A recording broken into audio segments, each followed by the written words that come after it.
My name is Reese Calloway. I am 17 years old, and 3 months ago, my stepmother sat across from me at the dining room table, slid a stack of papers toward me with her manicured hand, and told me to sign over the $400,000 my dying mother had left specifically for me.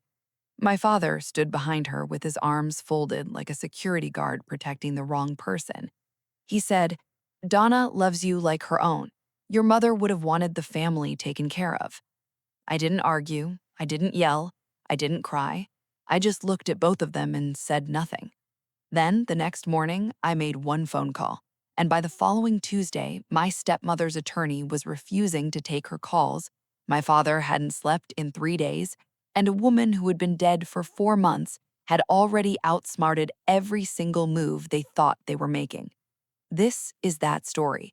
But before I get into what happened next, if this story hits something real inside you, take a second to hit like and subscribe, and drop a comment telling me where in the world you're watching from right now. I genuinely want to know, because the girls who find their way to stories like this usually have a reason. Now, let me take you back, all the way back to the beginning. My mother's name was Sandra Calloway. She was 41 years old, a licensed occupational therapist who spent 16 years helping stroke patients relearn how to button their shirts, tie their shoes, hold a fork. She had the kind of patience that most people only pretend to have, the real kind, the kind that doesn't disappear when the cameras are off and the appreciation stops coming. She was also the funniest person I've ever known. She could turn a trip to the grocery store into a comedy special. She did impressions of our neighbors that were so accurate, I'd have to leave the room. She laughed at her own jokes before she finished telling them. But underneath all of that lightness, she was the most quietly strategic person I've ever met. I didn't understand that until she was gone. The diagnosis came 22 months before I lost her. Ovarian cancer, stage 3. She was 39. She'd been tired for a while, and we both thought it was work. It wasn't work. She told me on a Saturday morning over pancakes. She set her fork down, folded her hands on the table, and said, "Reese, I need to tell you something, and I need you to hear it without falling apart, because I need you steady right now." I tried to be steady. I wasn't, not even close, but she was. She moved through the next 22 months the way she moved through everything, with a plan, with purpose, and with the kind of love that doesn't announce itself. She kept working as long as her body allowed. She cooked on the nights she had energy, she drove me to school when she could, she sat with me in the evenings and watched documentaries about things neither of us cared about, just because it meant we were in the same room. In her last 6 months, she had a series of conversations with me that I didn't fully understand at the time. She talked about independence, about never letting anyone else define what I was worth, about how the people who truly love you never ask you to shrink yourself to make room for them. One evening, about 8 weeks before the end, she held my hand and said, "Reese, there's a woman named Elaine Marsh. She's an attorney. Her number is in the blue folder in my desk drawer. When things start to feel wrong, and they will, you call her." I asked her what she meant by wrong. She smiled the way she always did when she already knew the answer to something she wasn't ready to say out loud. "You'll know," she said. She was right. I always knew. She passed on a Wednesday evening in November with the rain coming down outside her bedroom window and me holding her hand and the hospice nurse standing quietly in the corner. I was the only family in the room. My father, Garrett Calloway, 44 years old, general contractor, remarried and living 40 minutes away in Hartsville, had been notified 3 days earlier that she was in her final hours. He didn't come. He sent a text to my Aunt Phyllis that said, "Let me know how things go." Let me know how things go. Like she was a construction project, like she was a bid on a job he'd passed on years ago. He hadn't visited once in the 22 months of her illness, not when she lost her hair, not when she stopped being able to drive, not when she sold her car to help cover the medical expenses that insurance wouldn't touch. Not once. My Aunt Phyllis, my mom's older sister, was the one who sat with me in the hallway after. She drove 4 hours in the rain without being asked. She held me together when I had nothing left to hold myself with. My father showed up to the funeral in a gray suit I'd never seen. He brought his wife, Donna Castillo Calloway, 42, real estate agent, shiny hair, sharper elbows. She wore a tasteful black dress and the expression of someone attending a work obligation they couldn't get out of. She signed the guest book. I noticed the entry was in the wrong handwriting. She'd written in her own name before realizing it should be his. Small detail, big window. In the state of Georgia, a 16-year-old without a legal guardian doesn't get choices. My Aunt Phyllis filed for guardianship immediately. The court denied it. My biological father had legal priority. Garrett Calloway, gainfully employed, property owner, married with a 4-bedroom house in Hartsville. On paper, he was everything the court needed to see. So I packed 3 bags and moved into a house where no one wanted me. Garrett and Donna had the master suite. Donna's son, Marcus, 15, loud, had the 2nd bedroom with a brand new gaming setup. Donna's daughter, Camille, 13, had the 3rd bedroom with fairy lights and a Pinterest board she'd clearly been executing for years. My room was the sunroom off the back of the kitchen. It had been converted at some point with drywall and a ceiling fan that only worked on 1 speed. There was no closet. I stacked my bags against the wall and sat on the air mattress they'd set up because they hadn't gotten around to buying a real bed. That first night, I lay in the dark listening to Marcus laugh at something on his headset and Donna's voice carrying from the kitchen. She wasn't talking softly. "Garrett, how long until the estate stuff gets sorted? Because I spoke to my sister who does family law, and she said there might be a way to petition." My father said something I couldn't make out. Donna said, "I'm just saying, $400,000 sitting in a trust while we're carrying a second mortgage and Camille's braces and Marcus's school fees? It doesn't make sense." I didn't move. I just lay there and memorized every word. My mother had warned me, not with those exact words, but she'd looked at me 8 weeks before she died and told me things would feel wrong. They felt wrong immediately. One weekend, Donna started talking about money at dinner. She never looked at me directly when she did it. She looked at Garrett, like I was furniture that might overhear. "Marcus's school tuition is going up next year, and the HVAC is 15 years old, and I promised Camille a proper bedroom set. Garrett, we need to have the conversation." Garrett set down his fork and turned to me with the rehearsed calm of someone who'd been coached. "Reese, your mother left you some funds. I think as a family, we need to look at how those are managed, responsibly." I looked at him. "It's in a trust. There's a trustee. I don't control it." Donna leaned forward. "Trustees can be removed. We looked into it." We looked into it, not he. We. That single word told me everything. This wasn't a dinner conversation. This was a coordinated strategy they'd been building since before I arrived, possibly since before my mother died. I picked up my plate, carried it to the sink, washed it, dried it, and put it away. "Reese," Garrett said, "we're talking to you." "I heard you," I said. "I just don't have anything to add." I went back to my room, sat on the air mattress, and opened the wooden box I'd carried from my mother's house. Inside, her watch, a photograph of the 2 of us from my 14th birthday, a birthday card in her handwriting, and a blue folder. On the front of the folder, in her careful print, "For when things feel wrong." I opened it. Inside was a single sheet with a name and number. Elaine Marsh, a state attorney, Athens, Georgia. And beneath that, in my mother's handwriting, "She already knows everything. Trust her." I called Elaine Marsh the next morning from the parking lot of my school. She picked up on the second ring. "Reese Calloway?" she said before I even finished saying my name. "Yes, ma'am?" "I've been waiting for your call," she said. "My mother told me it would come. I'm sorry it had to." My throat went tight. "Can you come in this Saturday?" she asked. "Bring your aunt if you can." Right now, I have to stop for a second, because I know some of you watching this are living inside a version of this exact situation right now. A parent gone, someone new in the house deciding what your grief is worth, people who are supposed to protect you calculating what they can take. I need you to drop a comment right now and tell me, has anyone in your family ever used love as a reason to take something from you? Because what's coming next in this story changes everything.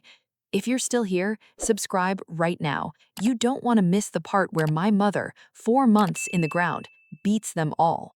Elaine Marsh's office was above a bookstore on Millage Avenue in Athens.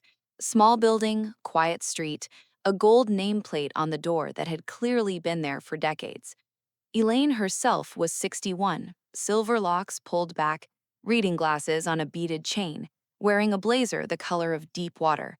She looked at me the way very few adults had since my mother died, like I was someone worth being serious for. "Sit down, Reese," she said.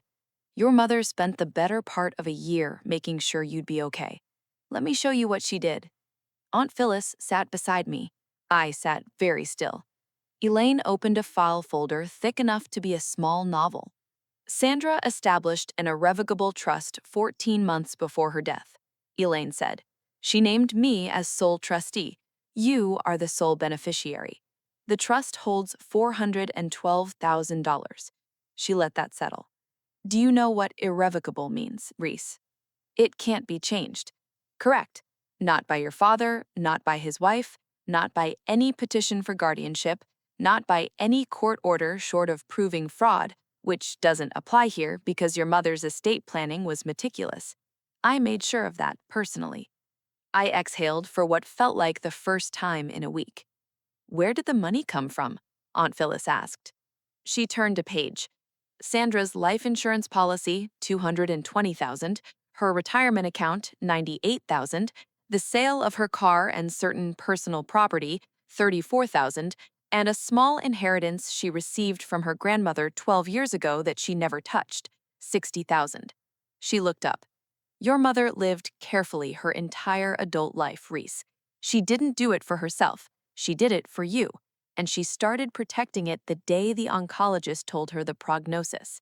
Elaine reached into the bottom drawer of her desk and placed a cream-colored envelope on the table between us. My mother's handwriting on the front. "For Garrett.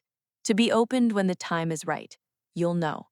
"She left a letter," Elaine said, "with specific instructions about when and how to deliver it. She told me you would feel the moment. She trusted your instincts." I picked up the envelope. It was heavier than it looked. The petition arrived on a Tuesday. I came downstairs for breakfast and found it sitting on the kitchen counter. 3 pages, highlighted in yellow, official court header across the top. A petition for co-trustee appointment, filed by Garrett Calloway, requesting joint financial oversight of the Sandra Calloway Estate Trust. Donna was at the coffee maker. She didn't look at me. Garrett walked in, saw me holding the papers, and cleared his throat. "It's just a formality," he said. "As your guardian, I have a responsibility to make sure your finances are managed well. This just formalizes that." "You want to be added to my mother's trust," I said. "I want to protect you." I looked at him, really looked at him. This man who hadn't visited a hospital in 22 months.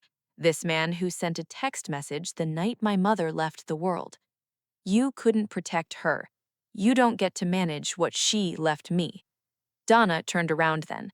Her expression was the kind that's been practiced. Hurt, but dangerous. "That is incredibly disrespectful. We have given you a home. We have—" "Thank you for breakfast," I said, and I walked out. That afternoon, I called Elaine from the library. She wasn't surprised. "I've already received the courtesy notification from the court. This petition has no legal standing. The trust structure preempts guardianship claims entirely, but I'm going to let them believe it might work, just long enough." "Just long enough for what?" I asked. "For them to make another move," she said. "And they will." She was right. Donna started making calls. She called Garrett's mother, Nana Ruth, first, then his brother, Uncle Clifton, then 2 cousins I'd never met. She told each of them a variation of the same story. Reese was sitting on a small fortune while the family struggled. Reese was ungrateful. Reese was being manipulated by a lawyer who was taking advantage of a grieving child. Reese's mother was a difficult woman who had poisoned the well even from the grave. That last part was meant to be an insult. It told me everything I needed to know about Donna Castillo Calloway. Nana Ruth called me that Thursday. "Reese, honey, your daddy is working himself to the bone for you. The least you could do is meet the family halfway." The money is in a legal trust. There's nothing I can do about it even if I wanted to. Well, surely your lawyer can work something out. She works for the trust, not for me, not for Dad, for the trust. Long pause. Your mama should have thought about family. That's all I'm saying. My mama was family. She was my family, and she thought about me. I heard Nana Ruth sigh. She meant it as a criticism. It was the greatest thing anyone had said to me in months. Marcus made it personal. He was 15, all noise and borrowed confidence. He'd been borrowing my things since day one without asking. Charger, earbuds, at one point my library book, which he returned bent and with a beverage ring on the cover. I let those go. But one afternoon, I came back from school and found my mother's watch on his wrist. He was showing it to a friend, laughing about the design. Old school, he called it. My mother had worn that watch every day for 11 years. She wore it to work. She wore it to my school events. She was wearing it the last morning she got out of bed on her own. I walked across the room, held out my hand, and said, "That belongs to me."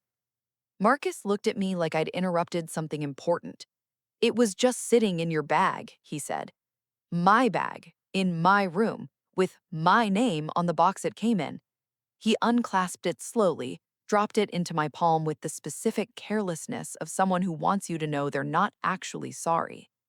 I walked back to my room, cleaned the watch face with the corner of my shirt, and put it on. That night, I packed my important belongings into a single bag hidden in the back of my closet.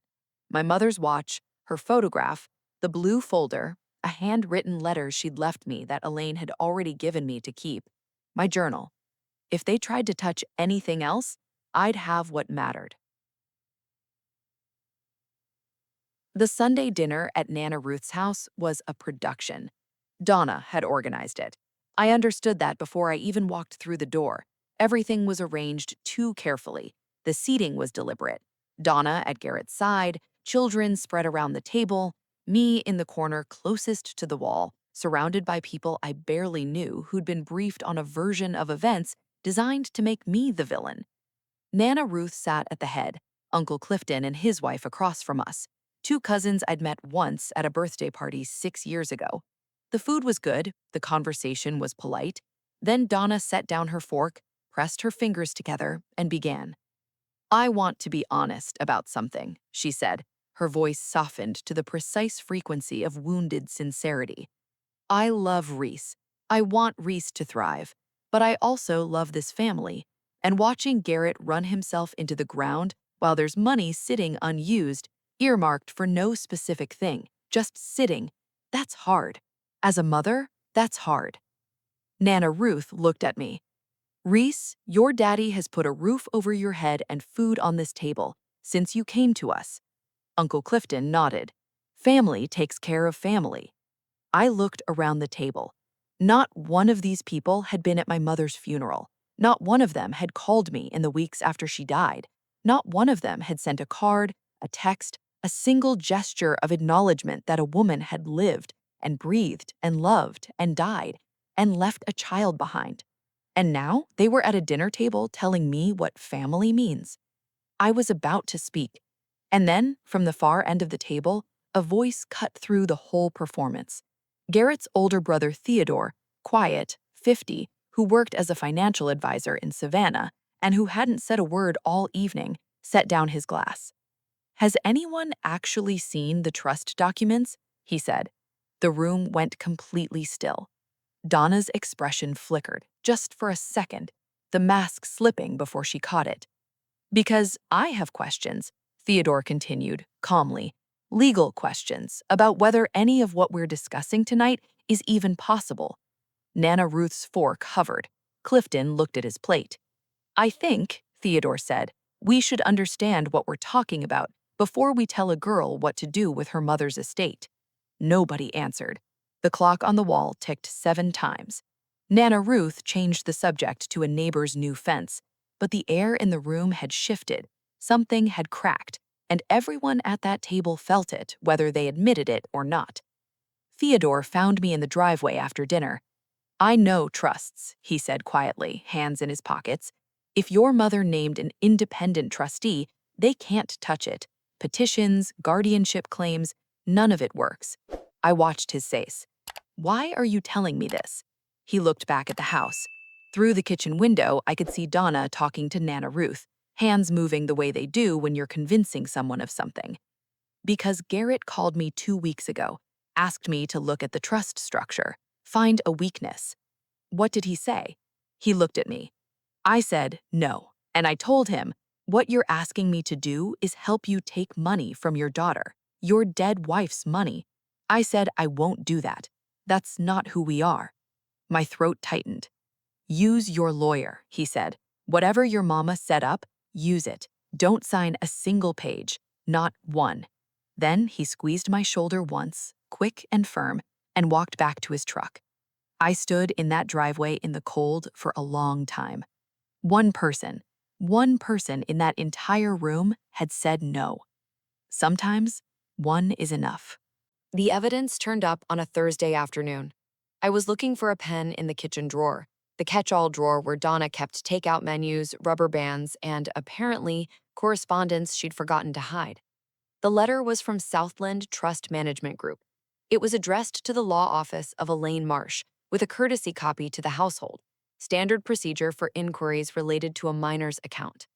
The letter stated that a request had been received from Donna Calloway, legal guardian of Reese Calloway, requesting a full account balance and withdrawal authorization procedures for the trust. The request had been denied. The letter cited the trust agreement by clause number. Donna had called the bank. She had told them she was my legal guardian. She had tried to access my dead mother's money. My hands didn't shake. I felt something much quieter than anger. I felt the cold, still sensation of understanding exactly what I was dealing with. I photographed the letter with my phone, both sides, the envelope, the postmark. Then I placed it back in the drawer exactly as I'd found it. That evening, I emailed everything to Elaine Marsh with a single sentence. She called the bank and pretended to be my guardian. Elaine responded in 40 minutes. Your mother anticipated this precisely. I have everything I need. Don't touch the letter. Don't tell them you saw it. I'm scheduling a meeting. And then a second message. Bring the envelope. It's time. The following Tuesday, 10 in the morning, Elaine Marsh's office. Aunt Phyllis drove me. We arrived at 9:40. Elaine met us in the hall. She was wearing a charcoal blazer and her reading glasses. She looked like someone who'd spent 18 months preparing for a 45-minute conversation and was ready to deliver every second of it. You ready, Reese? Yes. Let me lead. You'll know when it's your turn. Garrett and Donna arrived exactly on time. Donna had dressed for the occasion, pressed blazer, pearl earrings, a structured bag with a folder tucked under her arm, thick with papers she'd clearly printed from legal help websites. She walked in the way someone walks when they believe they're about to win. Garrett looked like he hadn't been sleeping. He shook Elaine's hand at the door and said, "Thank you for meeting with us," with the tone of a man who was hoping good manners might change the outcome. The conference room was simple. Round table, 5 chairs, a window overlooking the street below, a water pitcher in the center that nobody touched. Elaine's file, thick, organized by color-coded tabs, sat in front of her like a closed case about to be opened. Donna placed her folder on the table and put both hands on top of it. Elaine sat at the head of the table and looked at each of us in turn. Thank you all for being here. There appears to be ongoing confusion about the estate of Sandra Calloway. I'd like to resolve that confusion today, clearly and permanently. Donna smiled the smile of someone who thinks they've arrived prepared. Garrett touched his collar. Phyllis held my hand under the table. Elaine opened her file. I want to be unambiguous about one thing from the beginning. I represent the trust of Sandra Calloway, not Mr. Calloway, not Mrs. Calloway. The trust. My legal obligation is to the document Sandra created and to its sole beneficiary. That is Reese. Only Reese. She looked at Donna's folder without opening it. Let's begin. Elaine read from the trust document the way a surgeon uses a scalpel, precise, unhurried, and final. Sandra established an irrevocable trust 14 months before her death. I am the designated sole trustee. The trust assets total $412,000. The distribution schedule is structured as follows: $50,000 for verified educational expenses at age 18, additional structured releases at 21 and 25.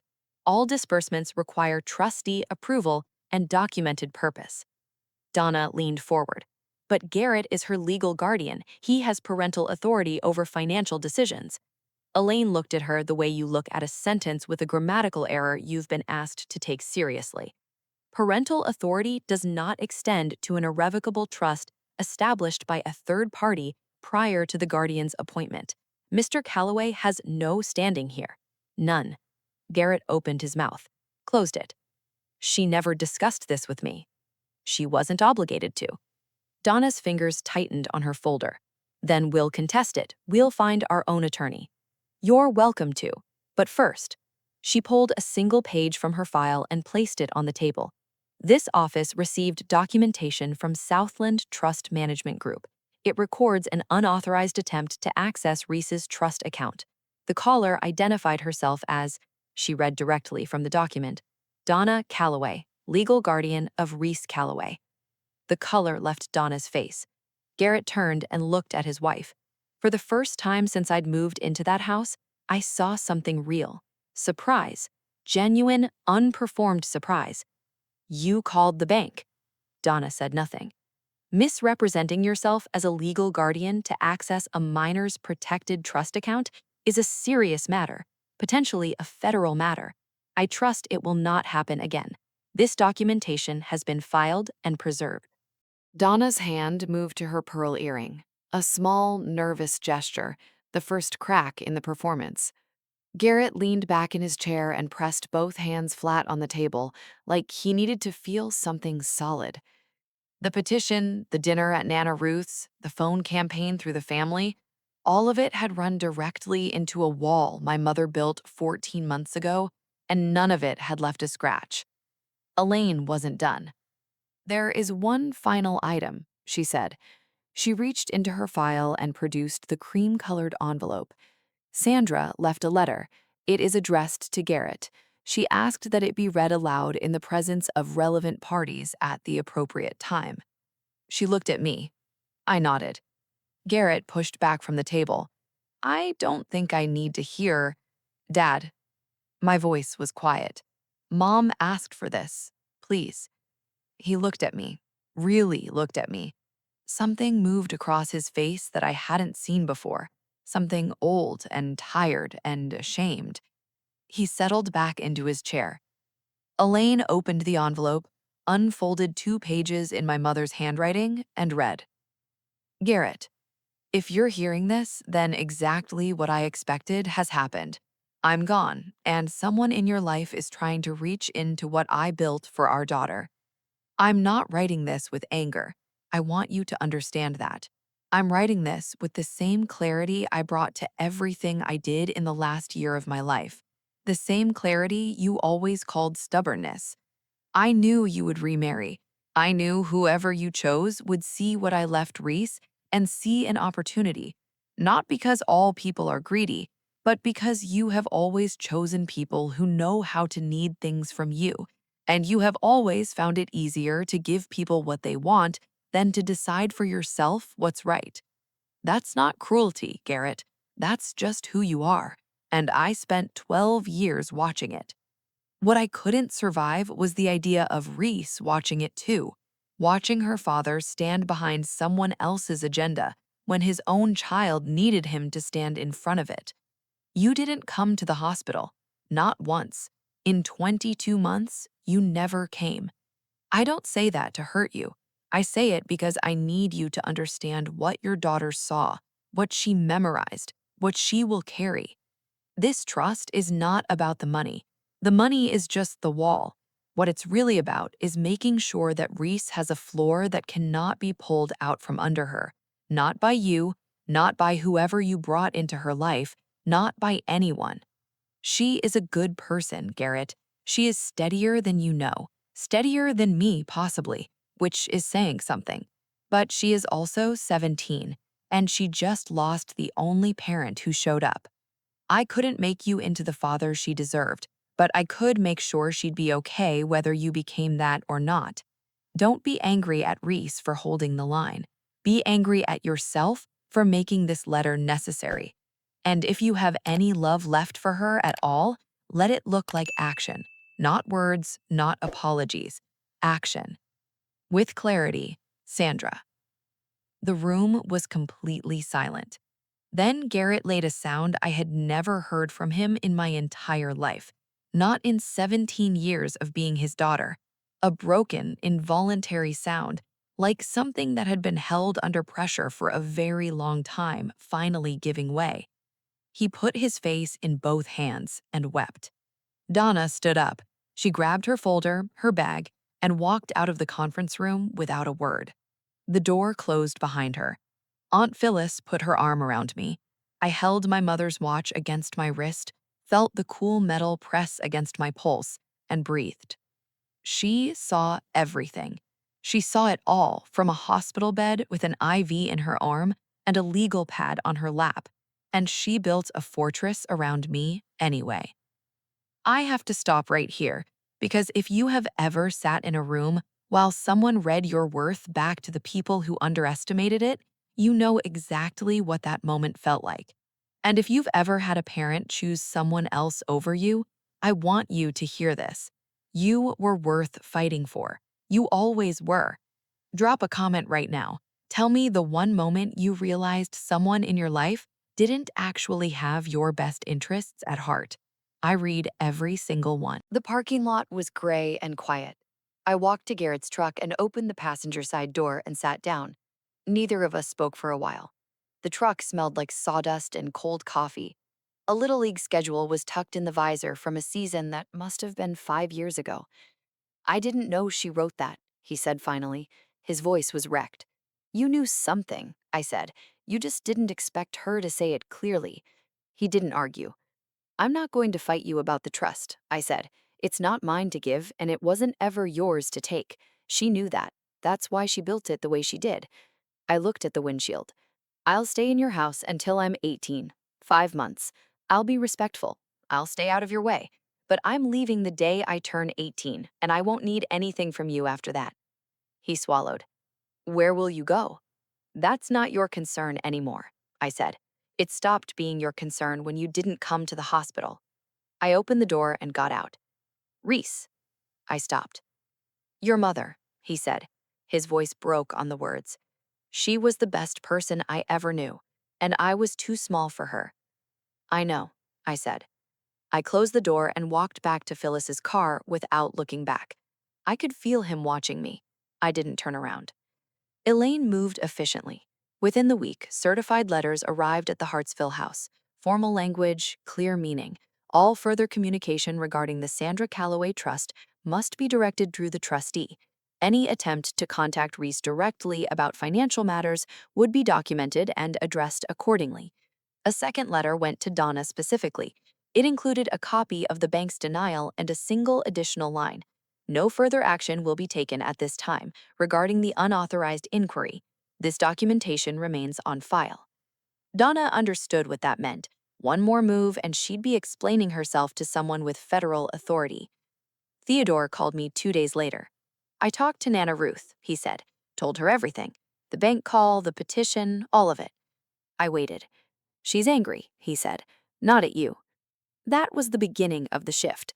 Nana Ruth called me that weekend. She didn't mention money, she didn't mention the trust. She asked how school was going, whether I was eating enough, and told me she kept a container of her sweet potato pie in the freezer for me whenever I wanted it. It was the first real conversation I'd ever had with my grandmother. Uncle Clifton texted, Sorry, Reese, we didn't have the full picture. I didn't respond right away, but I kept it. Within the month, Donna had stopped attending Sunday dinners at Nana Ruth's house. The invitation went to Garrett alone. He went twice, then stopped going at all. The house in Hartsville got quieter. Garrett and Donna fought behind their bedroom door with the specific frequency of people who have run out of things to pretend about. Her voice, sharp and accelerating, his, flat and retreating, always ending the same way. A door, then silence, then the television turned up. One night, I passed the kitchen and heard Donna on the phone with someone, her voice stripped of every performance. He's useless, she said. I thought he had assets. Turns out his dead ex-wife had all the sense. I should have asked more questions before the wedding. She laughed. Short, hard. My mistake. She hung up. I walked back to my room. I understood something about Donna Calloway in that moment that clarified everything. Garrett wasn't a husband to her. He was an investment that had failed to perform. And now that the numbers didn't work, she was calculating her exit. Marcus knocked on my door one evening about 6 weeks after the meeting. He stood in the doorway looking at the floor. Hey, he said. Hey. Long pause. The watch thing. That was messed up. I shouldn't have touched it. I looked at him. He was 15. None of this was his fault. It's okay, I said. Just don't do it again. He nodded and left. Camille left a note under my door the following week. It said, I hope things get better for you. You seem like a good person. Written in her careful 13-year-old handwriting with a small flower drawn in the corner. I kept it. The time passed the way hard time does, slowly on the inside, fast on the calendar. I kept my head down. I worked at the public library 3 afternoons a week, shelving books, running the children's reading hour on Saturdays when the regular volunteer couldn't come. The head librarian, Miss Vance, had known my mother professionally and never once asked me to explain myself. She just left the back study room unlocked in the evenings and pretended not to notice when I stayed late. I studied at that back table until I knew the grain of the wood by feel. I took the SATs and scored a 1410. I applied to the University of Georgia and got in with a partial academic merit scholarship. The remaining tuition, the dorm, the meal plan, all of it covered by the trust's educational distribution. I signed the acceptance letter and the dorm contract the week I turned 18. Elaine released the first distribution, $50,000. I opened my own bank account at a credit union 15 minutes from campus. My name, my signature, nobody else. The teller asked if I wanted to add a parent or joint holder. No, I said. She smiled and handed me my debit card. I packed the same 3 bags I'd arrived with. My mother's watch on my wrist, the blue folder in the front pocket, the wooden box with her photographs and her handwritten letters packed carefully between 2 sweaters. Everything I owned fit into 3 bags. That used to feel like poverty.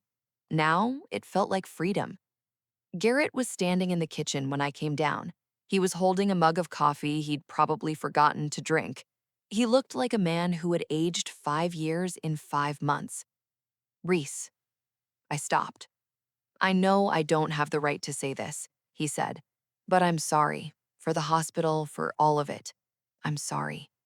I looked at him for a long moment. My father, the man who let someone try to take my mother's last gift to me, who hadn't come to the hospital once in 22 months, who'd sent a text message when she died, standing in a kitchen that was too big for him now, finally saying the right words, years too late. I hear you, I said. Not, I forgive you, not yet, maybe not for a long time, but I hear you. He nodded. His eyes were red. I picked up my bags, walked out the front door, and loaded everything into Phyllis's car. Phyllis put her hand over mine on the armrest. Ready? Ready. She pulled out of the driveway. I watched the house get smaller in the mirror. I didn't slam the door. I closed it quietly, the way my mother always taught me. My dorm room at UGA was 8 feet wide and 12 feet long. A single bed, a desk, a window that looked out onto a courtyard where the trees were just starting to bud. I hung my mother's photo above the desk, the one from my 14th birthday, her arm around me, both of us squinting into the sun and laughing at something the camera missed. I put her watch on the nightstand when I slept. I put it on every morning like a ritual. College was ordinary in the most beautiful way. Classes, dining hall food, a roommate named Darius who kept bizarre hours and apologized for nothing and was somehow exactly the kind of person I needed to be around. Normal, loud, completely unbothered. I declared communications as my major. I joined the campus newspaper and wrote a column called Plainspoken that was essentially a weekly argument for honesty in the places people least expected it. My editor told me I wrote like someone who'd learned the price of a lie early. She wasn't wrong. A letter arrived in November from an address in Richmond. I recognized the handwriting before I turned it over. Camille's careful print. Hi, Reese. I'm at a new school now. Mom and your dad split up in October. We're living with Grandma. I miss the house kind of, but also not really. I hope you're okay. You were always nice to me, even when things were weird. I just wanted to say that. Be good, Camille. A small flower in the corner. I wrote back. I told her I was doing well. I told her the university was big and a little overwhelming, and that the library had a whole floor dedicated to magazines from the 1970s that nobody ever visited, and that I went there sometimes when I needed quiet.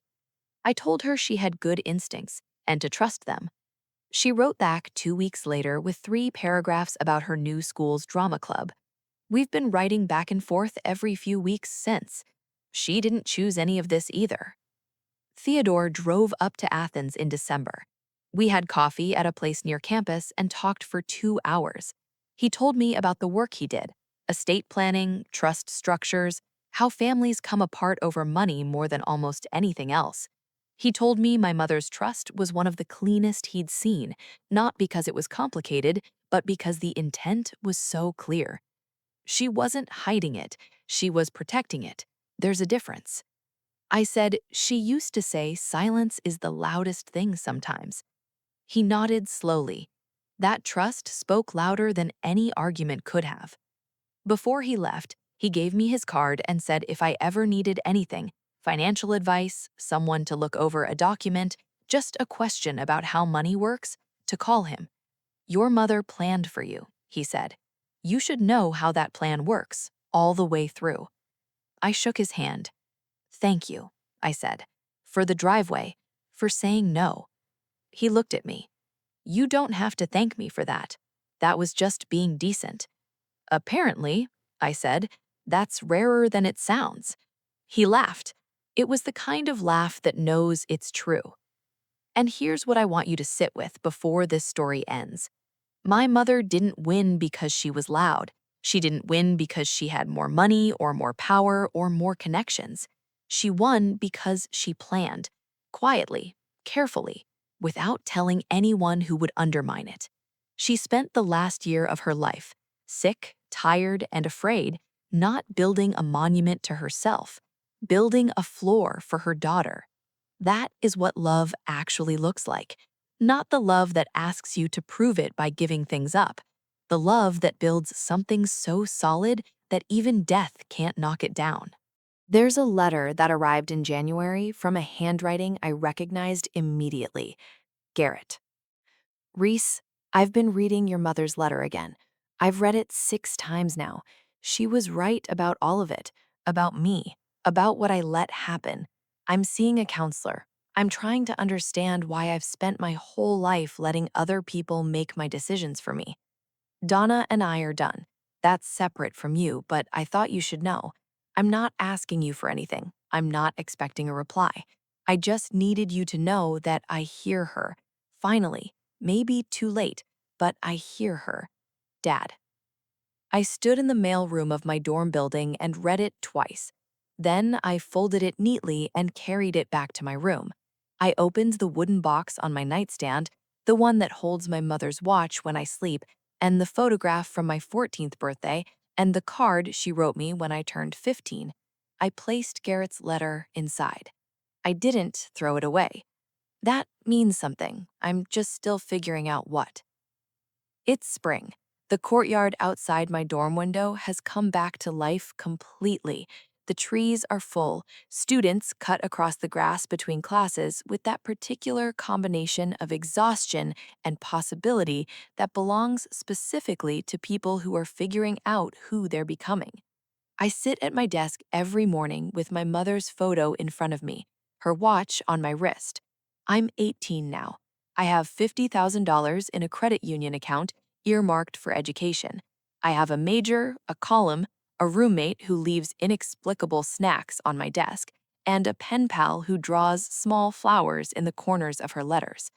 I have an attorney who keeps quarterly notes in my mother's file. I have an uncle who takes his coffee black and his ethics seriously. I have an aunt who drives down once a month with food I didn't ask for and stories I needed to hear. I have a mother who loved me so carefully and so completely that she did it across time, from a hospital bed, from a legal document, from a sealed envelope that broke a grown man in a law office on a Tuesday morning. I have everything I need. She made sure of it. If someone in your life is telling you that loving your family means handing over what's yours, hear me clearly. That is not love. That is control wearing love's face. You don't owe anyone your inheritance. You don't owe anyone your silence. You don't owe anyone the things the people who truly loved you built for you at great cost. My mother couldn't be here in person, so she put it in writing. She put it in a trust with a lock nobody could pick. She put it in a letter that said everything I was too young and too heartbroken to say myself. And that was enough. It was more than enough. My name is Reese Calloway. I am 18 years old. I have my mother's watch, my mother's trust, and my mother's spine. And I am exactly where she spent her last year making sure I would be. If this story reached something real in you, if you've ever had to stand your ground while the people who were supposed to protect you told you to sit down, I want to hear from you. Drop a comment and tell me, what is one thing someone tried to take from you that you held on to? And what did holding on cost you? Subscribe if you want more stories with this same energy. Thank you for staying until the end. It means more than you know.